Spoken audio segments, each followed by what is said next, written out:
Hi everybody, so welcome back to the third part of the review of the Lit Duo 1 light meter. You've seen the first part where I talk about the basic features and the second part where I try to light a shot. Now I'm trying to do some tests with different levels of exposure and different levels of color.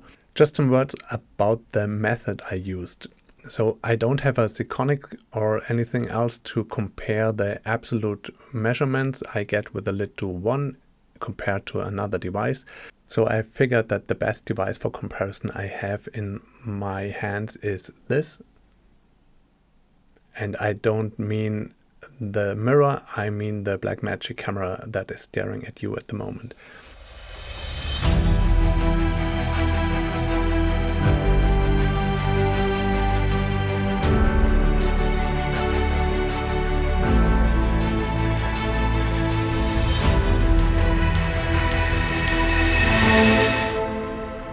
So I took just some shots with the camera and compared them later on in DaVinci Resolve with the tools I have there. I compared them against each other and not against an absolute value I got from a different meter.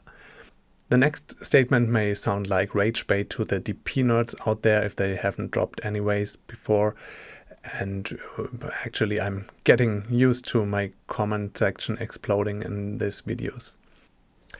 No, actually it's just my frank opinion about my situation as a non-professional filmmaker, and it is that absolute numbers, absolute values don't matter to me. So what is important to me is I get consistent numbers from that single device. If I want to match lights like outside light or practical light to my artificial lights, or to check if the contrast in an image is good enough, as we saw in the last part of the review. It's not that I'm filming on celluloid or for live television, so I'm filming in B-RAW with a camera that has 10 stops of dynamic range, that has built-in tools like false colors, histogram with clipping indicators and whatnot. So it's hard for me to make an error on set that I can't compensate in post-production later anyways.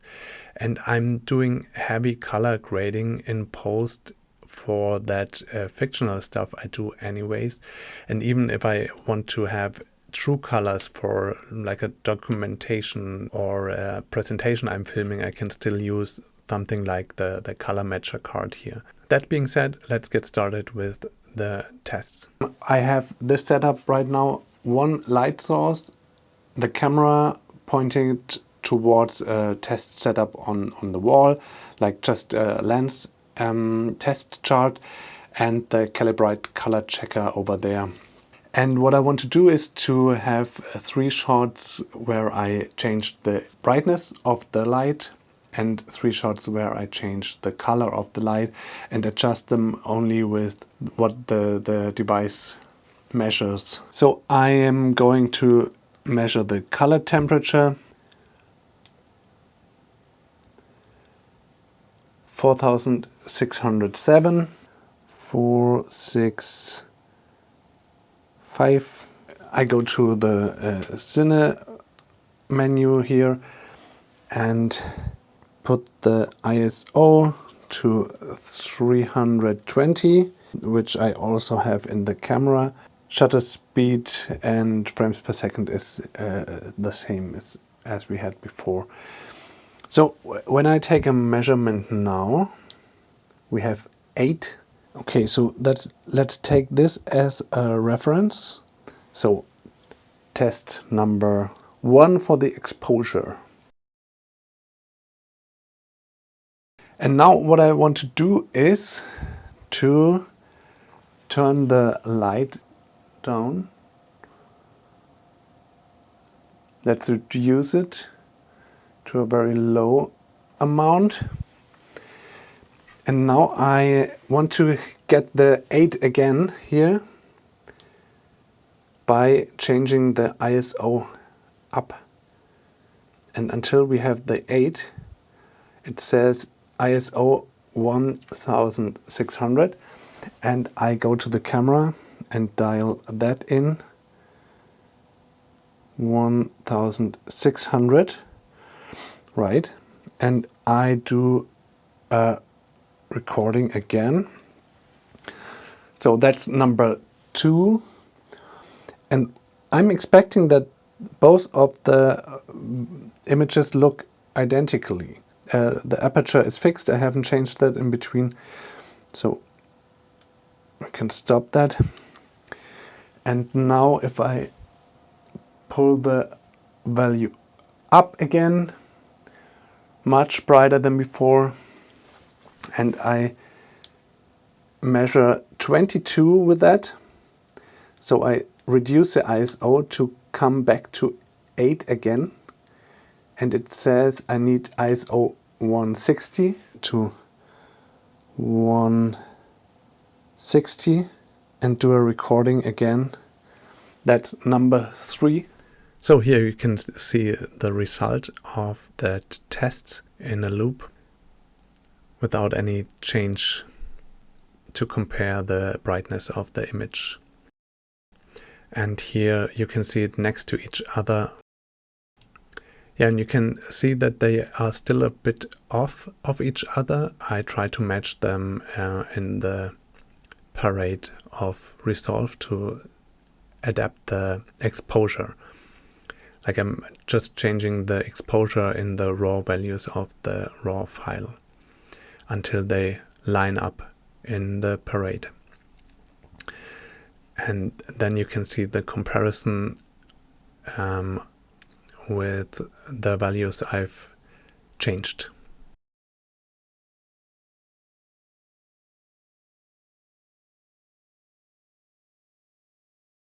I want to do the same series with color temperature. Color temperature setup, it is 4500. So I dial that in again correctly, 4500.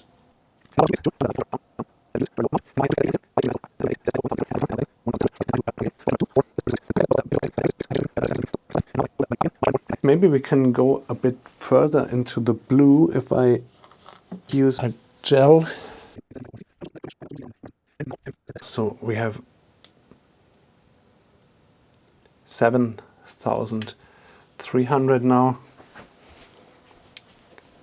And here are the test shots of the color series in a loop. You can see that they still jump a bit. They have a completely different exposure because I forgot to adapt the exposure as well while changing the color of the light, and especially where I put on the gel on the last measure, I changed the brightness, of course. I forgot about that.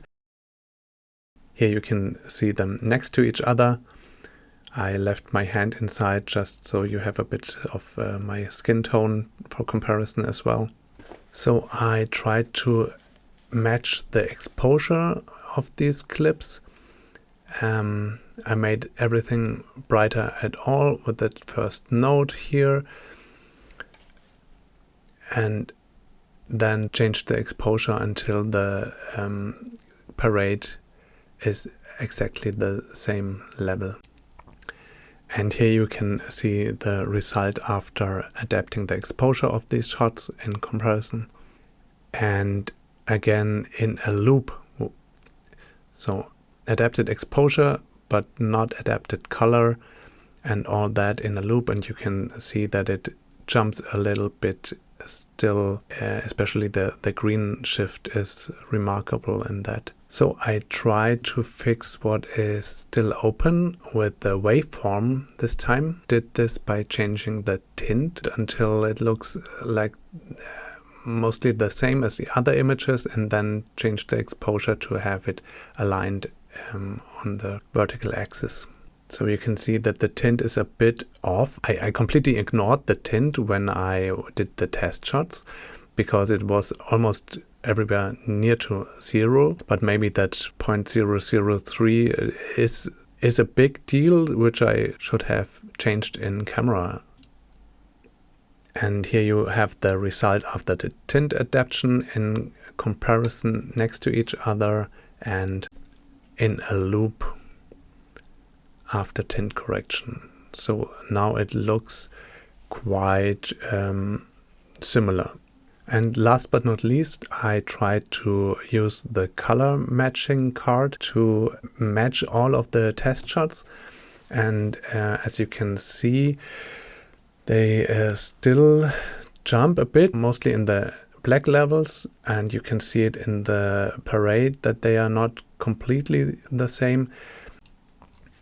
So in the matching window, you can see the jumps in between the percentages of difference of the recorded color to the expected color are also an indicator how good the original measurement with the light meter was, I think.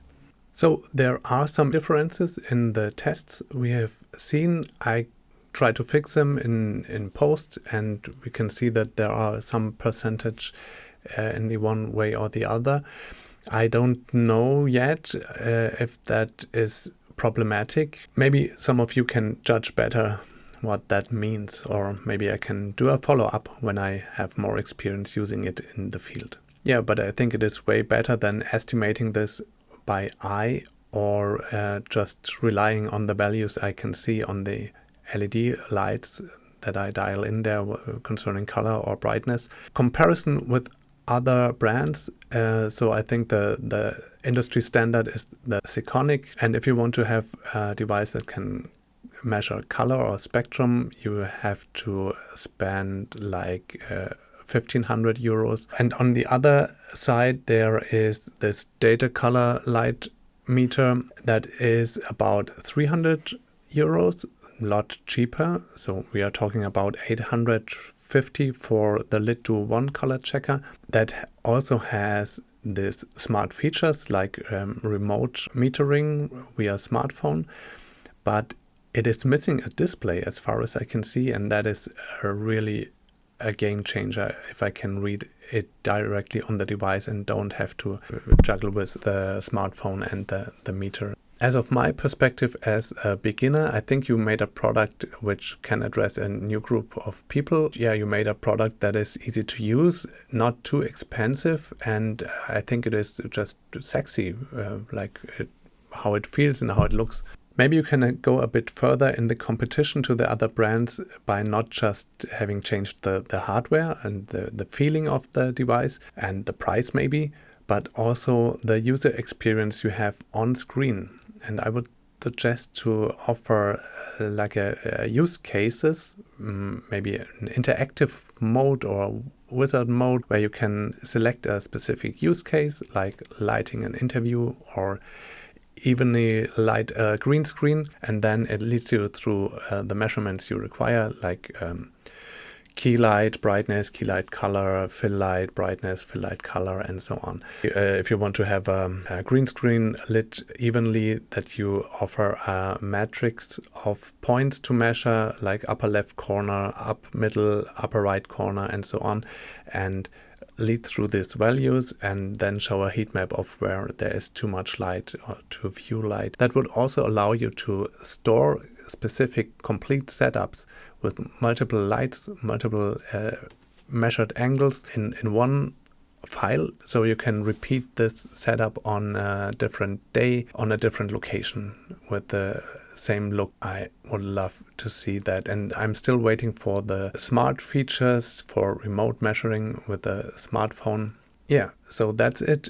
Thanks for staying around until now, and if you haven't yet, remember to subscribe to the channel to see upcoming videos. If maybe there's a new firmware of the device, I will follow up on that. And also our latest short film may be released around end of January. We are currently on a festival run. Depending on that, we will see a release at the beginning of the new year. Don't miss that, and thank you for watching. Maybe see you in another video, and take care. Bye bye.